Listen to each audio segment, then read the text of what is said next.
Hello. Today I am going to be reviewing the sophomore studio album by Scottish singer Emeli Sandé. This album is titled Long Live the Angels, and it was released on November 11th, 2016. I have already reviewed her debut album on this channel, Our Version of Events, and I gave it a glowing review because it was the album that introduced all of us, but especially me, into her music, and I see this album as a very successful follow-up, although it took 5 years to be crafted. I'll leave the link in the description of that review, so I highly recommend any Emeli Sandé fans out there to check that out. I just feel like Long Live the Angels is the perfect step forward for her. You know, it's not as big sounding, it's not as big band sounding as her first record was. It doesn't have some of the undeniable hits that were very catered to radio. This album didn't do commercially nearly as well, which is unfortunate, and I'm not that surprised, because there's so much more. This is like an album of deep cuts. It's much more stripped back acoustic instrumental songs. There's a lot of interesting simmery production. We still have Naughty Boy in there, but his production isn't as bombastic as it was on Our Version of Events. When he produces, it's like on songs like I'd Rather Not. It's a simmery kind of heart-fluttering background tempo, rather than something that's pounding like songs like Next to Me or Daddy or My Kind of Love. And she doesn't really need that much in the way of backing vocals. It's really just her voice that carries this record and the emotion behind it. There is so much emotion satiated into this record, and the songwriting is at one of the highest level caliber that I have seen from a singer-songwriter pop artist, and it's what I really want to illuminate today. This album is a lot more inspired by her Zambian roots from Zambia, where she is partly from, her father, and she features a band group called the Serenge Choir in one song, Tenderly, which features her father and several of her cousins in that choir themselves. So let's start this out. We have opening track, Selah. I actually have not been able to figure out what that means. There's a lot of medical terms. She talks about the diaphragm, the umbilical. She used to have a past in a medical field, so you can see possibly that inspiring her coming forward into this song. And it basically sets up the spiritual palette of the record. She hints at what she wants to discuss and open up about. And this feeling of, in her bones, in her heart, in all 4 chambers of it, she can sense a swelling of an urge to speak. It's been 5 years since her debut record, so she's ready to come back for her fans and tell her story in an even more personal and authentic way. Breathing Underwater is one of my favorite songs on this album. It is the second single that was released, and it is the most positive and uplifting gospel-inspired pop song. It definitely has more of a beat, more of a tempo. It's got more of a choir backing. It's one of the few songs that does. It actually breaks down into a beautiful hymn-like church backing choir clap sing-along, which feels so inspired, feels like flying. My God, I feel like I'm breathing underwater. And I get a sense of these lyrics and how powerful they were for me. I believe in miracles because it's a miracle I'm here. Guess you could call me spiritual because physical is fear. That floored me when I first heard it. I mean, the way she sings it, it's so triumphant and soothing and calming. It definitely has that feeling of the storm has passed. So now, like, take a deep breath. The anxiety and the worry and fear is all beyond this now, where we're in a space where that can't touch us anymore. And there's such wisdom to her lyrics. I mean, that is such a wise and beautifully put way to describe someone's faith. It's more than just the physical. The physical is this transitory, you know, it's not what is truly what love is about. You know, love isn't about the physical. And in many ways, the counterbalance to what love is would be the physical, and that would be fear, because love and fear, of course, are on polar opposites, and physical and non-physical are polar opposites. And it's safe to say the storm's gone away, and I'm dancing on the morning after. This song does feel like flying. It actually doesn't really necessarily feel like it's underwater. I mean, it feels above the water, soaring above the clouds, triumphant and very, very smoothly produced, and her vocals are immaculate, and the way it blends into the choir, definitely a highlight track. Happen is an insular, very close to the microphone, very minimally produced track with spare backing in the acoustic guitar. It's speaking about dreaming or daring to dream about something that seems so impossible, but yet you can't help but think anything is possible. This could happen. There are a million more dreams being dreamt tonight, but somehow this one feels like it just might happen to me. And really where she soars vocally is when she sings Happen. She sings it in so many different tonal shifts and arcs. I'm not really sure what I'm about, but with you, I'm sure that I could work it out. When I try, but the words ain't coming, you know exactly where it is I'm coming from. The album is so much about faith. It's about resilience. It's about interior, personal examination and relationships, heartbreak. All of these things and how they fuel us and move us forward in our lives, and how all our blessings come in the form of curse and darkness that we have to understand is a disguise. There's so much hope to this song, and the way it builds up at the end towards that crescendo. It never really gets too loud, but there is that swell, and those instrumentations just add to this very ambient and beautifully crafted song, minimalist song. So Hertz was the lead single. This song does feel very much like a follow-up to our version of events. This has that percussive backing with the orchestral overtone that feels very reminiscent of that album, and I could see it fitting very well onto it. There's an urgency to this song that's very beautifully expressed.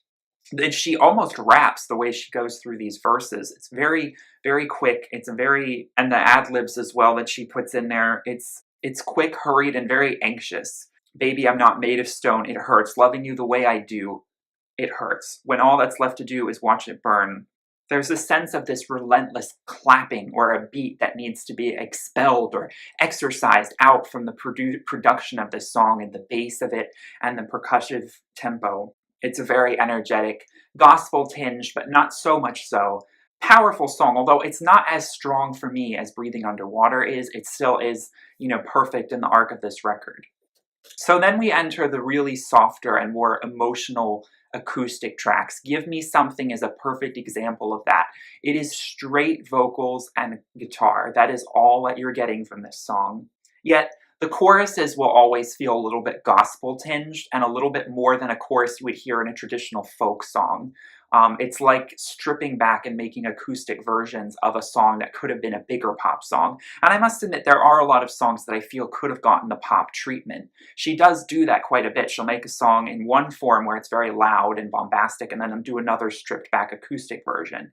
Give Me Something would have been really interesting to hear in a bit more of a Hertz-like production or a Breathing Underwater-like production. I'm just so sick of the dream they're selling. It doesn't feel like heaven. This album, she mentions heaven quite a lot, and she talks about the angels, or uses a lot of metaphors for that. As you know, the title is called Long Live the Angels, which is a brilliant title as well. So Give Me Something, God. This is one of the few songs that she ever, in all of her catalog, actually says God. But when she says it, it doesn't feel too Christian. It's sort of just like an accented, oh, please, God, let me find this. It's not like, glory be to God, that sort of way. And I mean, it's fine if she wanted to do that, but I do like that she kind of keeps her spirituality open and not so Christian focused, because it lets everyone in a little bit more instead of just catering to like Christian contemporary radio or something. I fell in love with fear. Oh God, forgive me, have mercy on me. Oh, it's not easy here. Please excuse the mess. I just want to feel. I really want to feel it all. You've got people, but people change their minds and people change their hearts with the seasons. And then the songs, they too must end. So tell me now, my friend, where does that leave us? Also, a lot of questions are asked in these songs. Questions that are existential, about people and why they do the things they do and why we feel the way we feel about all these things that happen. Like I said, heartbreak, sorrow. So it's a very endearing, personal, super honest song that just tugs at the heartstrings without being too melancholic. These melodies are not too sappy or bittersweet, which I might have liked them to be a little bit more so just for my personal taste, but I can appreciate that there's a little bit of more of a hopeful major key undertone to them. Right Now is a really interesting song. It's very short, and I feel like it's more for like an interlude, but the spacey ambient guitar that is so calm and soothing and actually very bittersweet. it feels like it's meant to be hopeful, but honestly, it just feels very sorrowful and mournful. But if you know what I mean, it's so warm and inviting. And we all can relate to this feeling of impatience. We don't feel as though we're being needy. Everyone will break sometime and will cave and feel lonely. And I just need you right now. I don't want you to hear, say, tomorrow ever again. Like, there's no tomorrow. There's only right now. And that's where I need you, like, in bed with me or right beside me because I'm going through something. Especially anyone who's going through a long distance relationship, they can really understand what these lyrics are they're so simple, but yet they're so rich and they're so relatable. Shakes is another song, again, in a very similar style, sonically and production-wise, to Give Me Something. It has a little bit more of a choral backing to it, though, so it's not quite so sparse and, like, right up at the microphone. And it's an ultimate dire sort of breakdown of how heartbreak breaks you apart. You know, my heart breaks, but also my soul shakes. It's a very cleverly written lyric.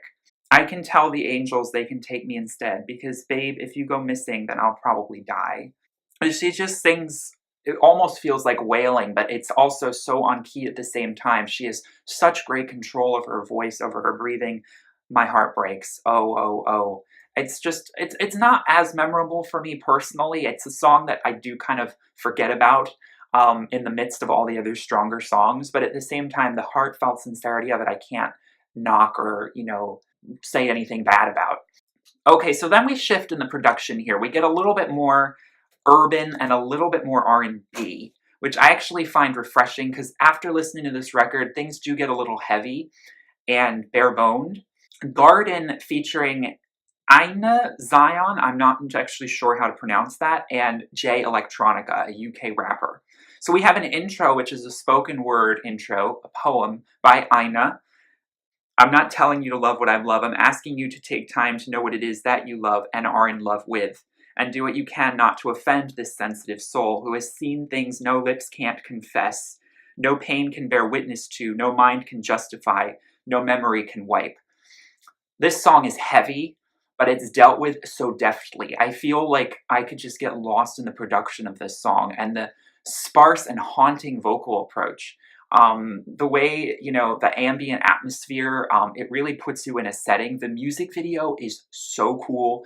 It's a lot more hip hop. I mean, she has Electronica featured. She has a bunch of other guys, in this garden. And there's a bit of this sort of, they're shooting, money guns and they're, decked out in all this jewelry. So there's a bit of that bling and gangster aesthetic, but at the same time, they're in something very kind of old fashioned and very elegant and graceful. And it's this very interesting juxtaposition. It feels very artfully done and very much like a statement, but it's meant to be more enigmatic. So this is not just like a chilled out, meet me in the back of the garden, I want to make out with you song, even though the lyrics beyond the poem, which is very deep, may get you to think. Because the lyrics from Emeli is, let me love you in the dark, on the street, in the car, back in the garden. Let me love you in these darker places. Well, it also means not just physically love, but let me get to know you in these darker places. I want to visit you in the back of the garden of your mind.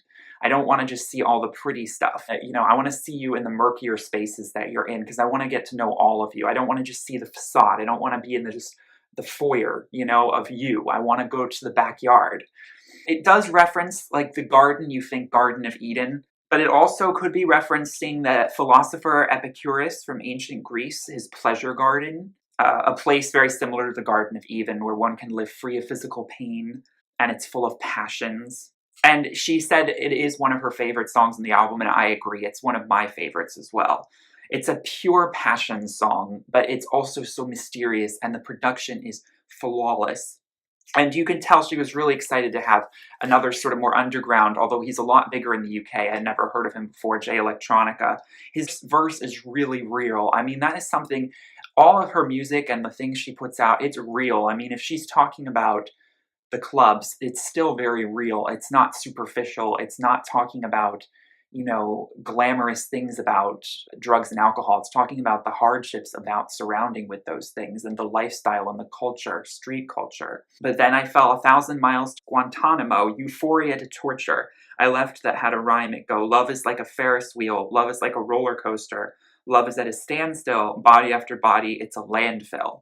I mean, this is heavy and beautifully composed songwriting. This was produced by Chris Loco. She worked with him quite a bit on this record. Highly recommend this song. And I do like the urban hip-hop flair to it. It's one of the few songs that has it. In some ways, I almost wish there were some more songs that were experimental like this. I remember we heard it before the whole album came out, and it got me really excited for the album because I thought it was going to be so much more diverse in sound and production, but Garden is kind of like an outlier in the rest of the album. The next song, I'd Rather Not, is a Naughty Boy track that is, again, it's more hip-hop and urban and R&B. I wouldn't say it's really hip-hop. But it's definitely an R&B tinged track with a very interesting waltzy percussion and backing. Something like a hurricane, total destruction to wrench away, just went straight in for the jugular, and that's where I got for Just Lovin' Ya. Your arrows and bullets flew, your tongue loves war in the afternoon. I love that lyric. I mean, it's so relatable, the metaphors that she paints in these lyrics. Your favorite bomb was let's just be friends. But now you're suggesting we try again. Your favorite bomb was let's just be friends. That definitely can go off like Hiroshima. I mean, that when you're just wanting so much more from someone and they have this classic way of teasing your heart over and over. And I can see how, it's like, is this game really worth it with this person? All of these things we do constantly, is it just going in circles and never going anywhere? You keep promising something could happen, but it never really does. And I'm one to think that this cycle is never going to stop. I'm too smart for this, so I'd rather not, waste my energy with you anymore. And if it's all the same to you, as much as I'd love to, I'd rather not. I'd rather not have my heart blown to pieces again. I know I can't make this cycle stop, but I can remove myself from this. I do have some power. I feel as though this roller coaster is never ending. Well, I can just get off the ride. See, when it was good, it was amazing, but with the bad, it was devastating. I mean, a relationship like that can be so toxic because there's such highs and such lows.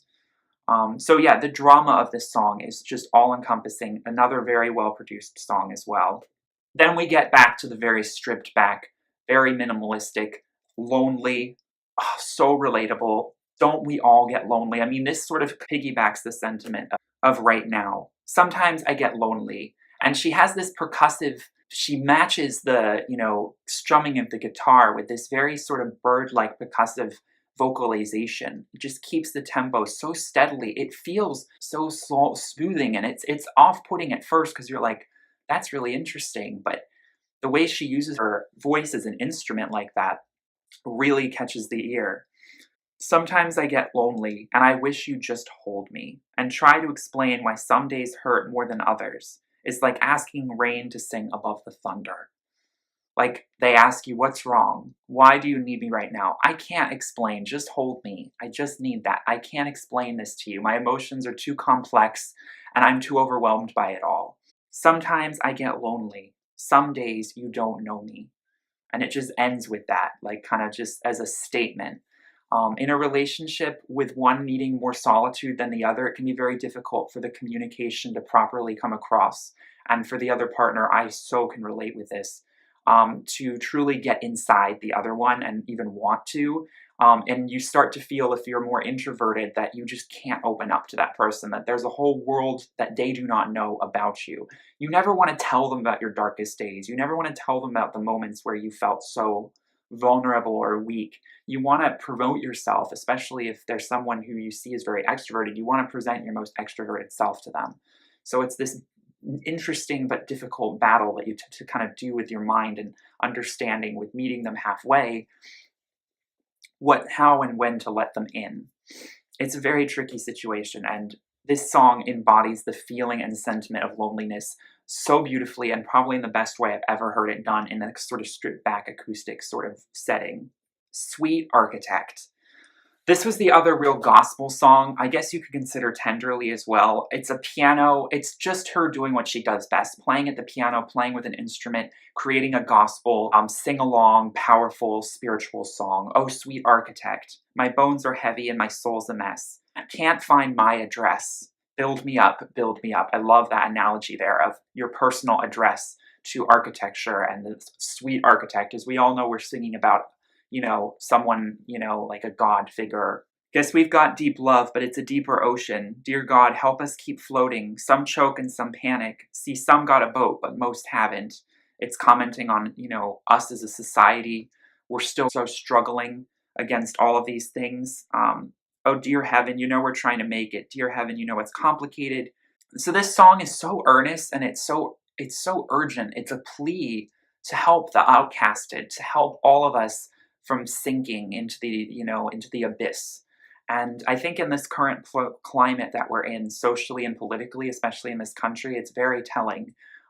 We all can use a little bit of solace from not, again, like I said, necessarily praying to a Jesus like God figure, but just to a higher sort of understanding of why this all happened. Because sometimes that sweet architect is not so sweet. You might be like, that dang architect, why are they, screwing up our lives? Why are all these things happening? It's all meant for a reason. We need to have the wisdom and the strength.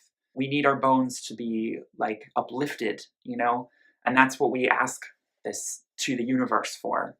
This song, I think, best embodies the idea of long live the angels. It's just such a beautiful prayer for the moment, for the people, as she wanted it to be. It's broader than just herself and her personal relationships. So Tenderly, like I said, was a song that she sung with her father and all of her relatives that are in the Serenje village in Zambia. It's a very cute, fun, just love me tenderly, all of these different instruments kind of coming into the fore, a little bit of jazz influence there. It's not as memorable of a song to me. I thought it would have a stronger choral backing, but because you kind of almost can't hear all those choral backings in the background. They kind of only have a little bit of time in the back. It's towards the end of the song. I would have given them a little bit more, but it's still a very positive, uplifting, fun song with a good rhythm and tempo. Every single little piece is a little bit more of a broad pop song that, again, would felt just perfectly at home on our version of events. It's territory she's tread before in terms of her singing style and production, but it's just, again, another soaring vocal performance with, again, hints of gospel in there. It's got a little bit of Mariah Carey in there as well. I can hear the influence with the oohs and the vocal runs that she does. It's not as memorable, but it's still a strong and very elated track. We'll be slow dancing through the rock and the road. I always thought it was rock and the roll. I thought that was a great lyric. And it does have, again, this sort of the storm is past. Like, I'm going to be here for you. The rough times are over. Feel to it.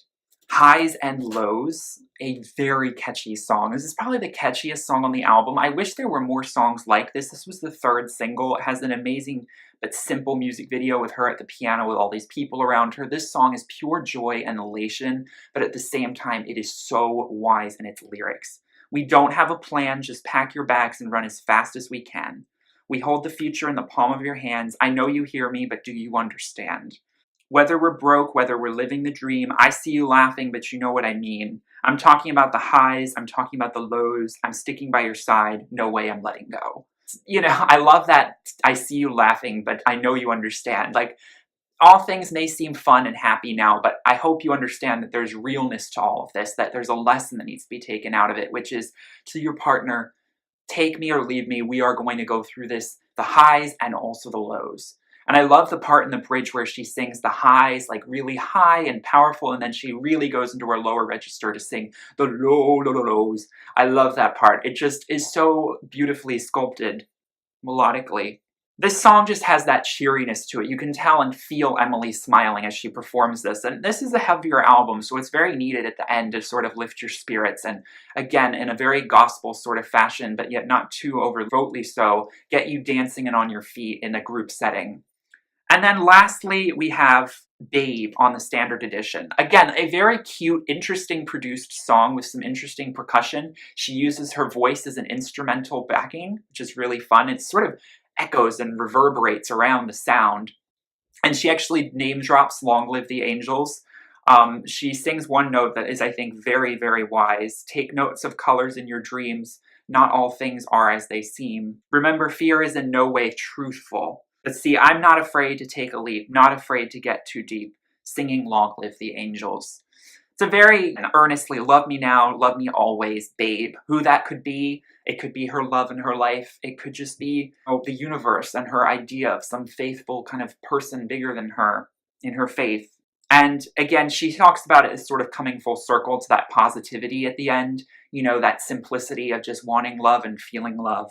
And that when you have someone call you babe, it may seem cheesy, but it really does stir your soul. It really gets you energized, and you can feel the electricity going through you, and the excitement, the pleasure, the eroticism. This song encompasses all of that.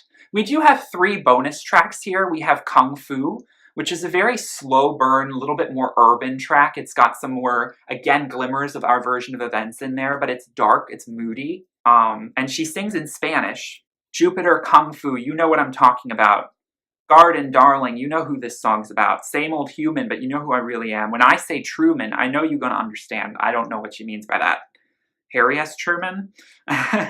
Don't you know you've got somebody? You've always got somebody in me. Mexico, hablo con Frida y Diego. Venga, cállate. Sabes que te amo. Love me, leave me, but you know what I really mean is all I really need is you. I mean, this song is desperate, and it's pleading for someone, you know, in the middle of the night. You can hear her with the cityscape in the background, just so dire. It's a perfect sort of vibe song. And then we have Somebody, which again echoes a very sort of more downtrodden, exulting kind of song, with that very elated, triumphant piano backing. It reminds me of Breathing Underwater, but it's a little more melancholy. Tonight I'm riding with the windows down, like I'm really somebody, for once in my life. They can laugh at us, they don't understand us, the city couldn't hold us, well, we're just gonna leave it, and we're gonna be ourselves and be somebody, because everyone is somebody, and what that really means is expressed through the desperation in this song to express yourself. And then This Much Is True, an unapologetic love song, that all this stuff may be happening in the world, but this much is true, I love you. It's a perfect little P.S. I love you, like little love note at the very bottom. It's a just nice little accent song. It's not that memorable, but it's cute. And that wraps up this record. I mean, boy, is it something to talk about. There's a lot of songs, a lot of different styles of genres, but it all feels like her. It all feels authentic. Nothing feels out of place. I do wish she explored the urban R&B stuff a little bit more, and I do wish that there were some more big gospel like radio moments on this record, but at the same time, I do love how it's so stripped back, how it's so personal and raw, how her voice is really center stage and her songwriting is center stage. I highly recommend you check out this artist. Again, I know a lot of people, especially in the US, sleep on her. If you like Beyonce, if you like Alicia Keys, if you liked Lauryn Hill, if you liked even Tennessee or Adele, you will feel really pulled to it. I mean, it's Jennifer Hudson, Tracy Chapman, Joni Mitchell. You'll feel this music very strongly, and I urge and recommend this to everyone who likes, again, like pop, but also gospel, R&B, acoustic, folk stuff. Just very pure singer-songwriter. Emeli is such a gifted, talented writer and vocalist, and it really comes through beautifully. So a great progression for her career. I'm very, very in love with this record, and I think it speaks for the times that we're in, because there's that earnest desperation to it, but it's like, look, things are going to be okay, but I need to let you know how bad things are at the same time. It's that upfront sort of therapy session that we all need to have with ourselves. It's much more personal and insular. So I hope you enjoyed this review. Like I said, check out my Our Version Events review in the description, and I will review her newest EP, Kingdom Coming. That's the last thing of hers that she's released up to date that I will talk about. So I hope you enjoyed this review. Please give me your thoughts in the comments if anyone out there has listened to this record and knows anything about it or is interested in sharing their thoughts. I'd love to hear them. And thank you so much for watching. Please give it a like and subscribe if you enjoyed. I hope you have a wonderful day. Peace, love, and light. Bye. And I miss the love and laughter.